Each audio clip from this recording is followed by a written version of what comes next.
सबको जय यीशु। पिता और पुत्र और पवित्र आत्मा के नाम पर आमीन।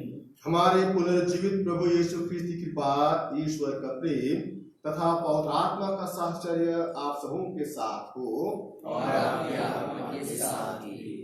मेरे प्रिय माता पिताओं, भाइयों बहनों, मेरे अति प्रिय पुरोहित भाइयों, धर्म बहनें, धर्म बंधुगण, सर्वप्रथम मैं आप सबका इस धन्यवादी बलिदान में हार्दिक स्वागत करता हूं, हार्दिक अभिनंदन करता हूं।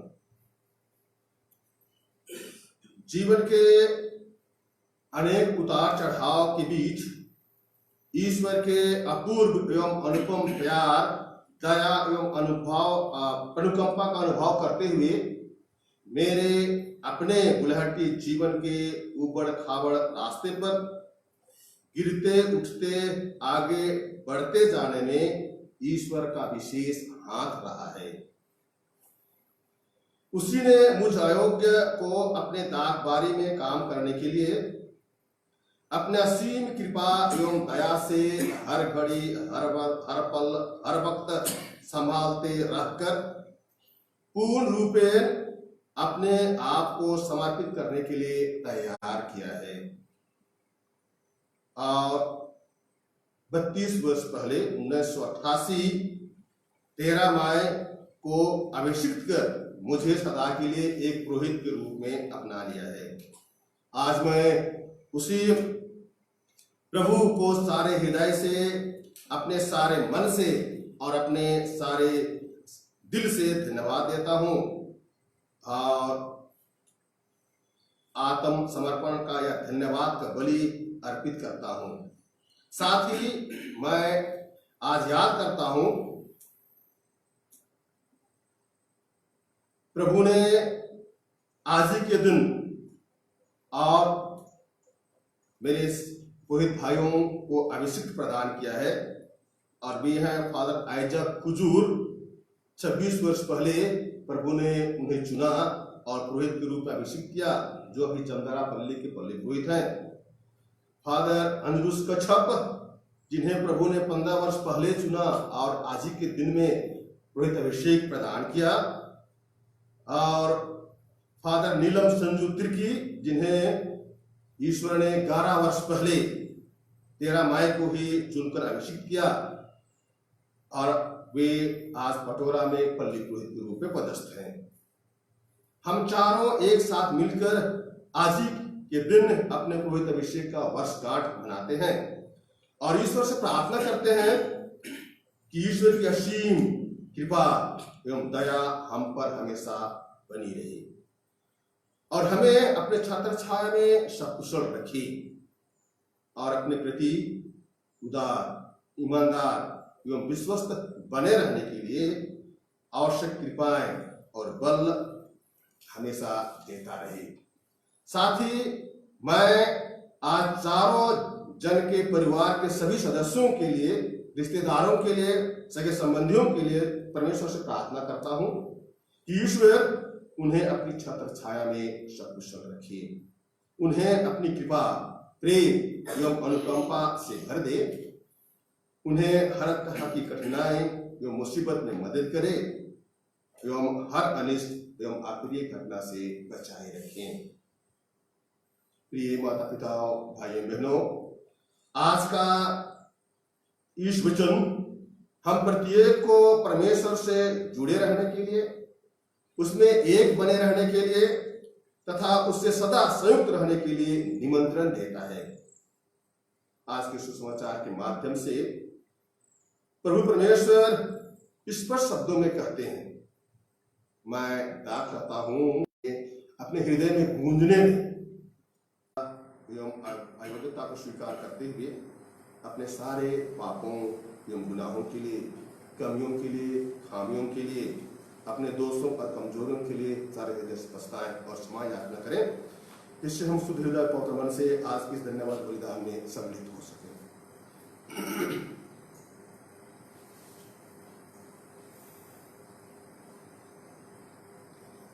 हम सब मिलकर बोले, मैं सर्वशक्तिमान पिता परमेश्वर और आप लोगों के सामने स्वीकार करता हूँ कि मैंने से और अपना कर्तव्य पूरा न करने से बार बार पाप किया है। मैं स्वीकार करता हूँ, इसलिए मैं तुम्हारे बारे में स्वर्ग के सब दूतों, सब संतों और आप लोगों से हे भाई और बहनों विनती करता हूँ कि आप मेरे लिए प्रभु यीशु से प्रार्थना करें। सर्वशक्तिमान परमेश्वर हम लोगों पर दया करे, हमारे पाप क्षमा कर हमको अनंत जीवन प्रदान करे। आमीन। 52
हे पावन पिता, तू हम अयोग्य को प्रभु ख्रीस्त की सनातन प्रभुताय का सहभागी एवं कलीसिया का सेवक होने के लिए चुन लिया है। सुसमाचार का परिश्रमी और विनम्र प्रचारक हम बने रहें तथा ईमानदारी से तेरे संस्कार संपन्न करते रहें। ऐसी कृपा कर कि हमारे प्रभु और तेरे पुत्र यीशु ख्रीस्त के द्वारा जो ईश्वर होकर तेरे तथा पवित्र आत्मा के साथ युगानुयुग जीते रहते और राज करते हैं। आमीन।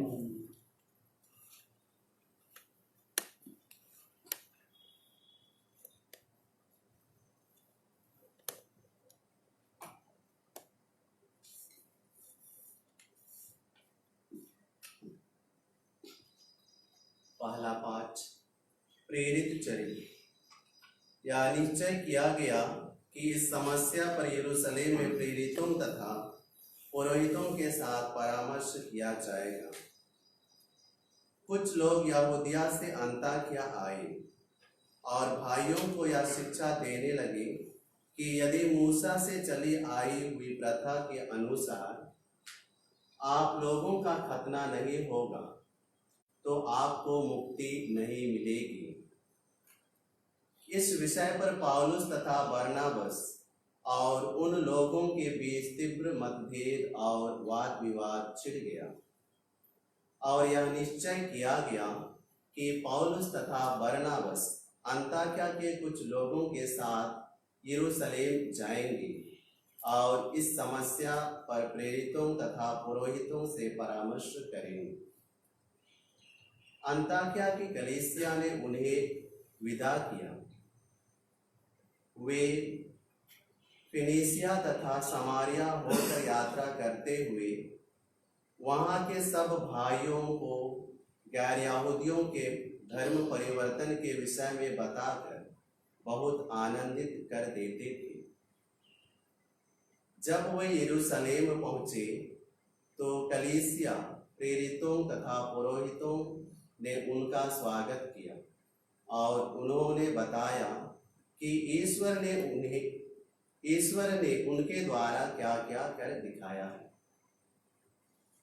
फरीसी संप्रदाय के कुछ सदस्य जो विश्वासी हो गए थे उठकर कहने लगे कि ऐसे लोगों का खतना करना चाहिए और उन्हें आदेश देना चाहिए कि वे मूसा संहिता का पालन करें।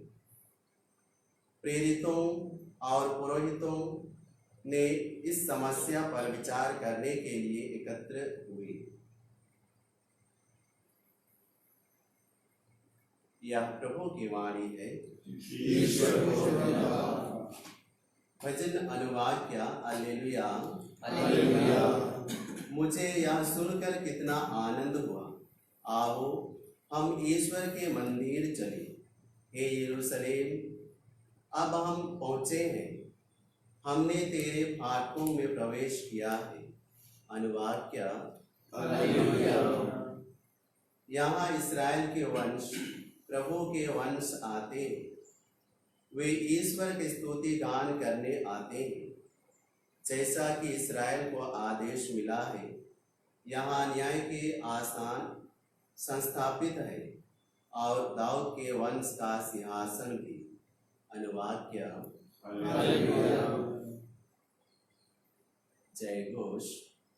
हालेलुया। प्रभु कहते हैं, तुम मुझ में रहो और मैं तुम में रहूंगा। जो मुझ में रहता है वही बहुत फलता है। हालेलुया।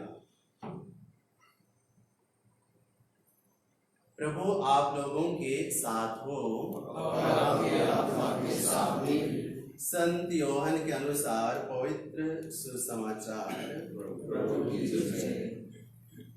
जो मुझ में रहता है और मैं जिनमें रहता हूँ वही बहुत फलता है। यीशु ने अपने शिष्यों से यह कहा, मैं सच्ची दाखलता हूँ और मेरा पिता बागवान है। वह उस डाली को जो मुझ में नहीं फलती काट देता है और उस डाली को जो फलती है छांटता है, जिससे वह और भी अधिक फल उत्पन्न करे। मैंने तुम लोगों को जो शिक्षा दी है उसके कारण तुम शुद्ध हो गए हो। तुम मुझ में रहो और मैं तुम में रहूंगा। जिस तरह दाखलता में रहे बिना डाली स्वयं नहीं फल सकती, उसी तरह मुझ में रहे बिना तुम भी नहीं फल सकते। मैं दाखलता हूँ और तुम डालियाँ हो। जो मुझ में रहता है और मैं जिसमें रहता हूँ वही बहुत फलता है, क्योंकि मुझसे अलग रहकर तुम कुछ भी नहीं कर सकते। यदि कोई मुझ में नहीं रहता तो वह सूखी डाली की तरह फेंक दिया जाता है। लोग ऐसी डालियां बटोर लेते हैं और आग में फेंक कर जला देते हैं। यदि तुम मुझ में रहो और तुम मेरी शिक्षा बनी रहे तो तुम जो चाहो मांगो वह तुम्हें दिया जाएगा। मेरे पिता की महिमा इससे प्रकट होगी कि तुम लोग बहुत फल उत्पन्न करो और मेरे शिष्य बने रहो। यह प्रभु की वाणी। यह प्रभु का सुसमाचार है।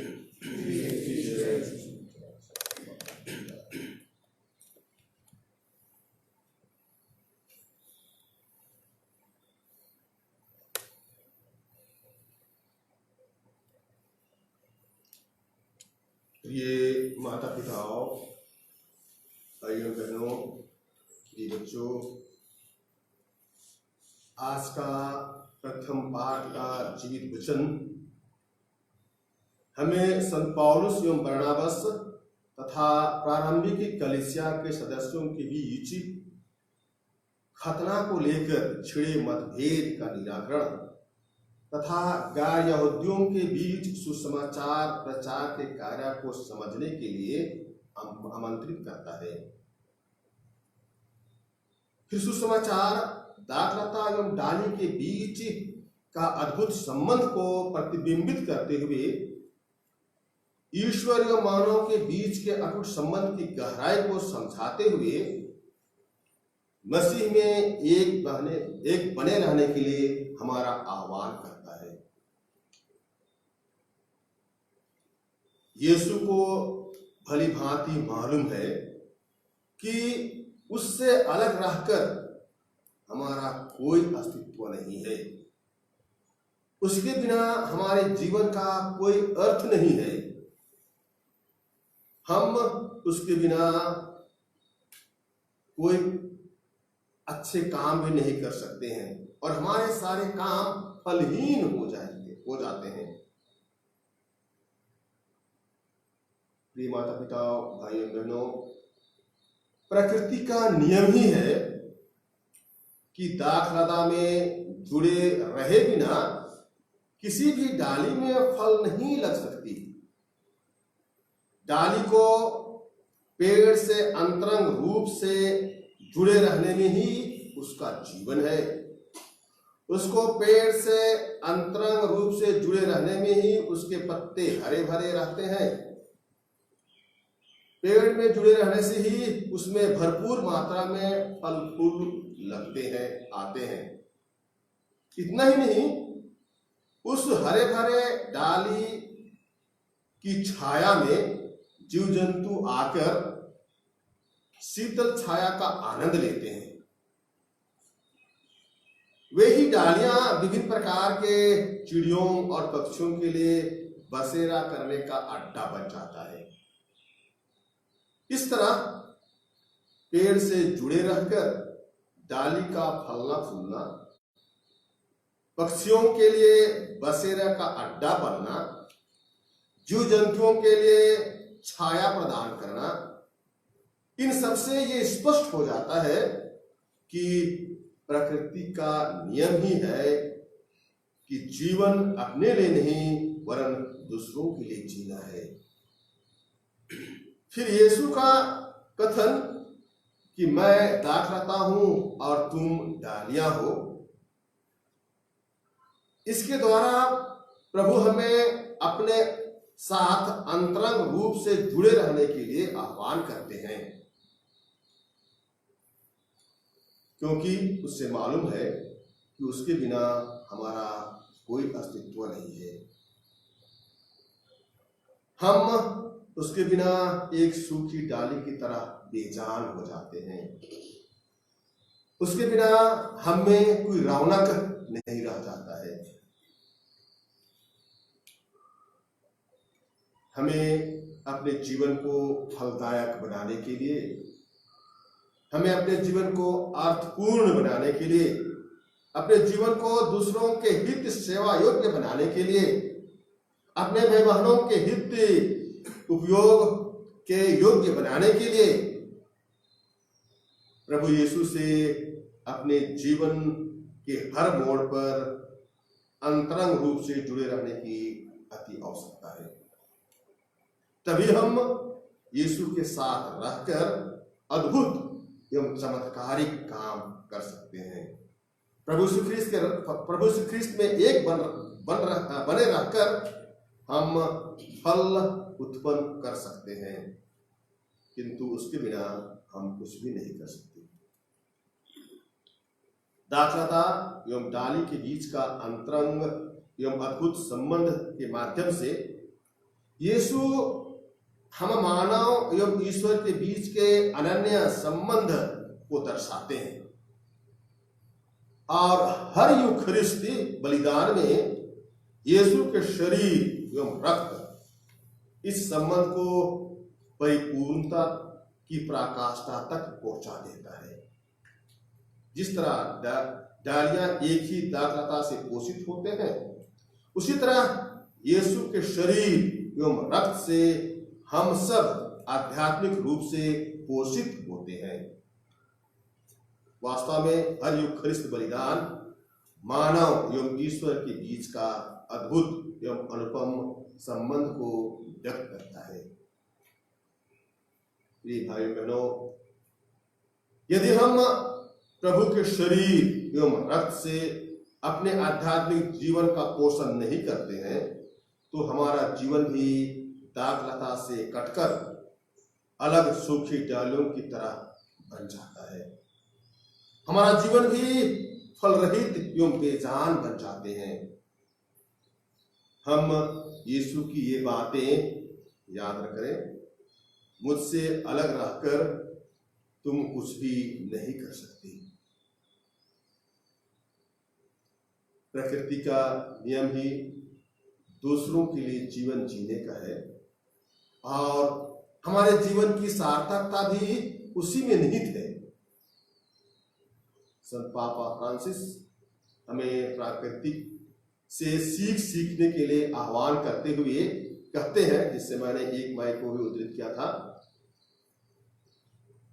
नदियां अपने ही पानी नहीं पी जाते हैं, वृक्ष अपने ही फल नहीं खा जाते हैं, सूर्य अपने लिए ही किरण नहीं बिखेरती है, फूल भी अपने लिए सुगंध नहीं फैलाती है।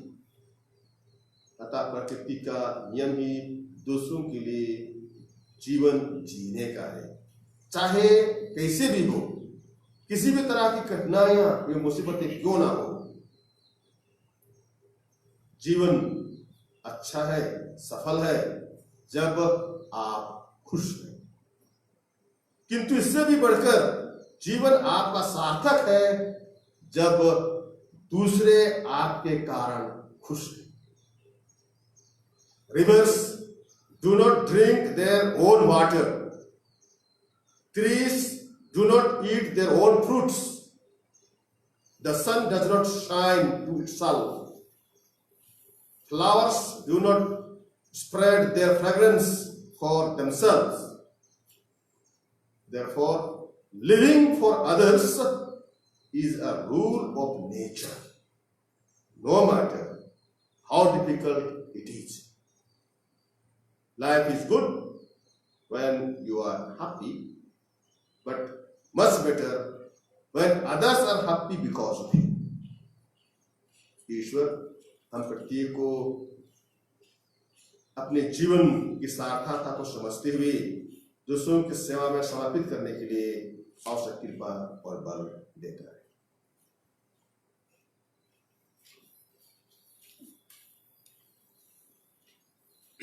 Hymn 77.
बहनों प्रार्थना कीजिए कि सर्वशक्तिमान पिता परमेश्वर हम लोगों का आज का यह बलिदान ग्रहण करें। अपने नाम की स्तुति तथा महिमा के लिए और हमारे तथा अपने समस्त पवित्र सेवा के लाभ के लिए आपके हाथों से बलिदान ग्रहण करें।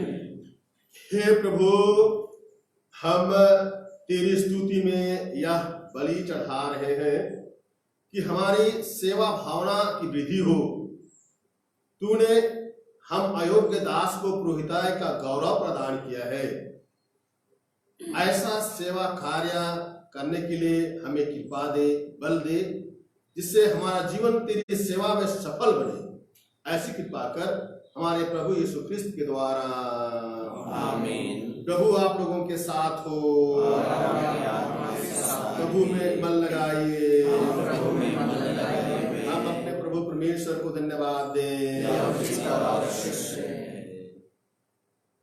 हे पूज्य पिता, यह परम उचित है, हमारा कर्तव्य तथा कल्याण है कि हम प्रतिदिन और विशेषकर इस अवसर पर अधिक समारोह के साथ तेरा गुणगान करें, जब ख्रिस्त हमारे पास्का का मेमना बलि चढ़ाए गए हैं।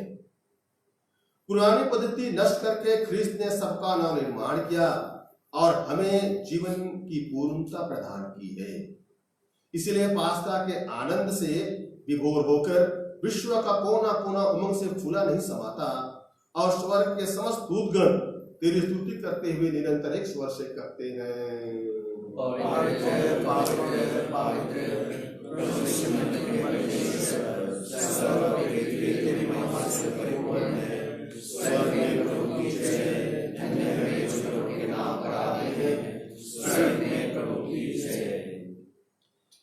हे परम पिता, तू वास्तव में पवित्र है, सारी पवित्रता का सबूत है।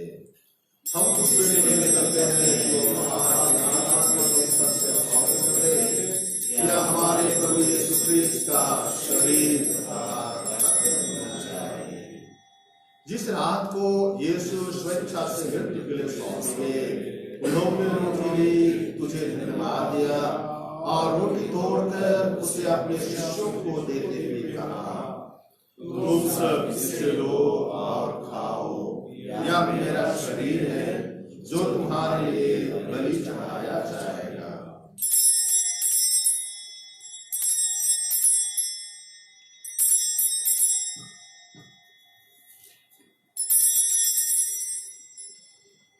इसी भांति भोजन के बाद उन्होंने पकड़ाया, उसे धन्यवाद दिया और उसे अपने शिष्यों को देते हुए कहा, तुम सब इससे लो और पियो, यह मेरे रक्त का कटोरा है, नवीन और अनंत व्यवस्था के रक्त, जो तुम्हारे और सबों की पापों की क्षमा के लिए बहाया जाएगा। तुम मेरी स्मृति में यह किया करो।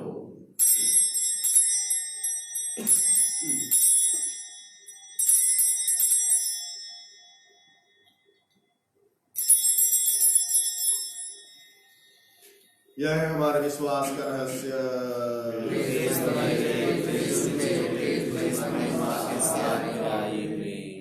हे परम पिता, यह आज्ञा मानकर हम अपने प्रभु की मृत्यु और पुनरुत्थान की स्मृति में तुझे जीवन की रोटी और मुक्ति का कटोरा चाहते हैं।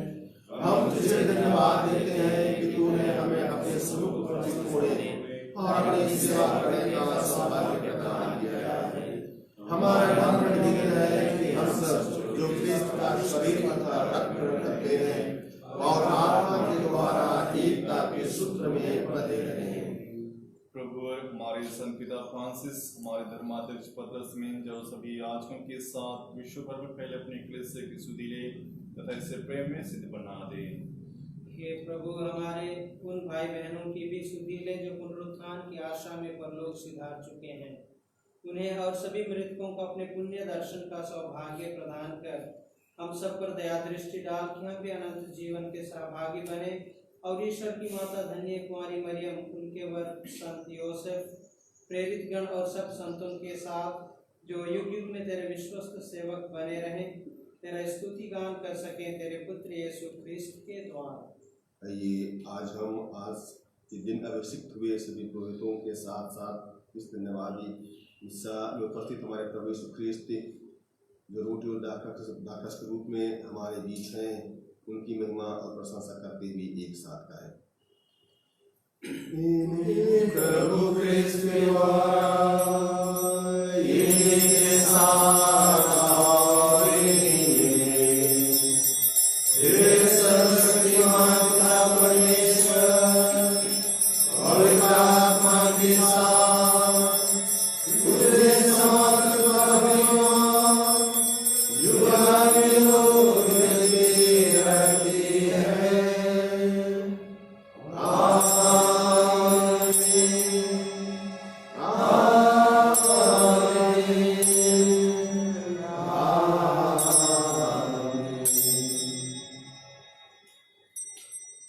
हम सब मिलकर पिता परमेश्वर से प्रार्थना करें, जैसे कि प्रभु यीशु ख्रिस्त ने हमें एक ही पिता को अब्बा कहने के लिए सिखलाया है।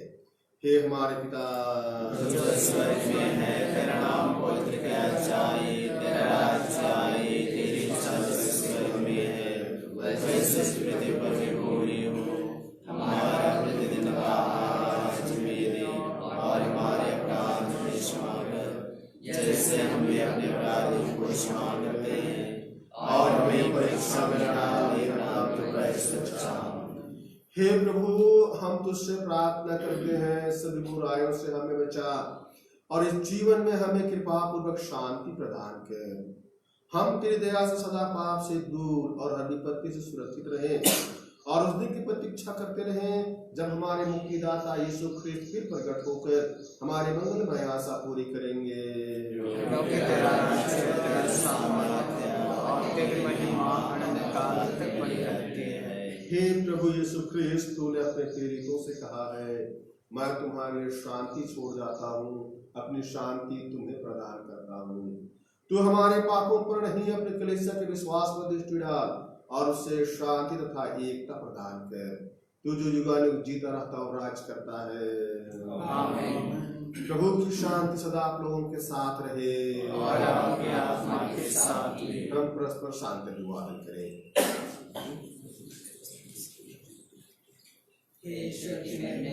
संसार के पाप लेता है, हम पर दया कर।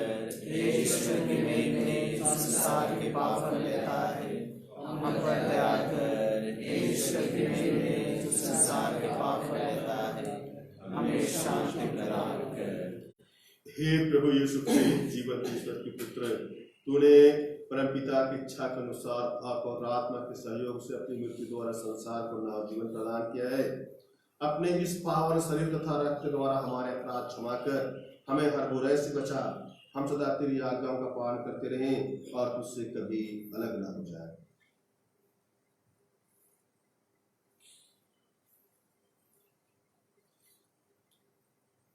देखिए ईश्वर का मेमना जो संसार के पाप हर लेते हैं। धन्य हम सब उसके पवित्र भोज में बुलाए गए हैं। हे प्रभु, मैं इसलिए नहीं हूँ कि आप मेरे यहाँ आए, किंतु शब्द कह दीजिए और मेरी आत्मा चंगी हो जाएगी। जीवन के लिए हम सब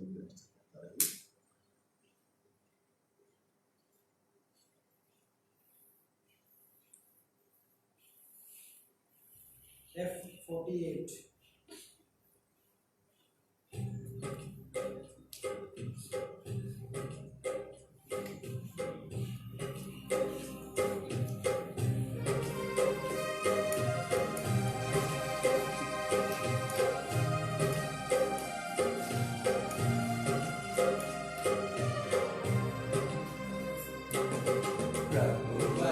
तूने कहा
पड़ेगा। हे प्यारे प्रभु यीशु, हे प्यारे प्रभु यीशु, मैं दृढ़ विश्वास करता हूँ कि आप परम प्रसाद में उपस्थित हैं। मैं आपको अपने हृदय में ग्रहण करना चाहता हूँ। परम प्रसाद में आपको साक्षात ग्रहण करना अभी संभव नहीं है। अतः मेरे प्रभु, आप मुझ पापी के हृदय में आध्यात्मिक रूप से आने की कृपा कीजिए।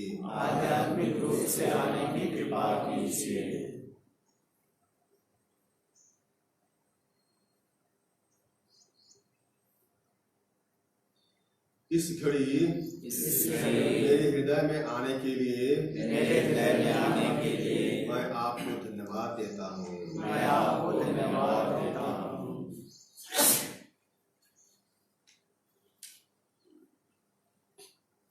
कोरोना वायरस संक्रमण से निजात पाने के लिए प्रार्थना। हे पिता ईश्वर, तूने स्वर्ग और पृथ्वी और जो कुछ उसमें है सब कुछ की रचना की है। मानव को सारी सृष्टि पर अधिकार देकर तूने अपनी महानता प्रदर्शित की है। हे पिता, प्रथम मानव ने तेरी इच्छा ठुकराई और उससे नाता तोड़कर मृत्यु का शिकार बन गया। उस समय तूने उस पर अपनी अपूर्व दया प्रदर्शित की। हमारे पूर्वजों अब्राहम, इसहाक और याकूब के माध्यम से तूने जिस राष्ट्र की स्थापना की, क्रूसित पृथ्वी ने उसकी मुक्ति का मार्ग प्रशस्त किया। इस तरह तेरे इकलौते पुत्र ने सबका निर्माण किया। इस बड़ी कृपा के लिए हम तुझे सारे हृदय से धन्यवाद देते और तेरी प्रशंसा करते हैं। हे अब्बा पिता, नोह के समय जल प्रलय और अब्राहम के समय दलकती आग से तूने भोग विलास एवं वासना में संलिप्त लोगों का सर्वनाश किया। तूने सब मिस्रियों के बादशाहों को मारा और उनकी सेना को लाल सागर में डुबोया। इस तरह तूने मानव के पापाचरण का प्रतिशोध किया। लेकिन निनवे निवासियों को तूने पश्चाताप करने का मौका देकर अपनी दयालुता तथा सहनशीलता का अनूठा परिचय दिया है। तूने कहा है, मुझे दुष्ट की मृत्यु से प्रसन्नता नहीं होती, बल्कि इससे होती है कि वह अपना मार्ग छोड़ दे और जीवित रहे। वर्तमान में कोरोना महामारी द्वारा निर्मित स्थितियां मानव के नियंत्रण से बाहर हो गई है। इस विषा ने दुनिया को हिलाकर रख दिया है। अनगिनत लोग प्रतिदिन मारे जा रहे हैं। हे प्रेमी पिता, इस संकट की घड़ी तू अपनी दयालुता को पुनः याद कर और दुनिया के सब लोगों की सुधि ले। अपने पुत्र के पवित्र रक्त के द्वारा शरीर और आत्मा से हमें शुद्ध कर और सारी मानव जाति को पाप और मृत्यु के दुष्परिणाम से बचा ले। तू भला है, इस संकट के समय में हमारा उद्धार कर। हे वायदों के वायद क्रिस्ट, कोरोना वायरस प्रभावित सभी रोगियों को अपनी चढ़ाई का वरदान दे। सभी चिकित्सा कर्मियों और नेताओं को विवेक, धैर्य और आत्मबल देने की कृपा कर। राष्ट्रों में एकता, शांति, भाईचारा तथा आपसी सहयोग की भावना स्थापित कर। हे विश्व के उद्धारकर्ता, हमारा उद्धार कर। आमीन। हे मां मरियम, हमारे लिए प्रार्थना कर।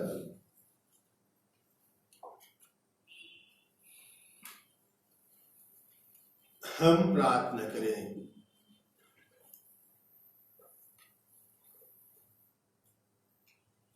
हे प्रभु, तेरे नाम की महिमा के लिए हमने अपने पवित्र अभिषेक की वर्षगांठ पर आनंद ख्रीस्त के बलिदान को चढ़ाया है। अब हम यथार्थ में इस बलि का प्रतिरूप बने जिससे हमने अभी संस्कार में चढ़ाया है। यह प्रार्थना सुन उन्हें हमारे प्रभु यीशु ख्रीस्त के द्वारा। आमीन। प्रभु आप लोगों के साथ हो। और आपकी आत्मा के साथ भी। सर्वशक्तिमान परमेश्वर पिता और पुत्र और पवित्र आत्मा आप सबको आशीर्वाद प्रदान करे। आमीन। हम सब विदा लें, प्रभु की शांति और प्रेम में बने रहें। ईश्वर को धन्यवाद।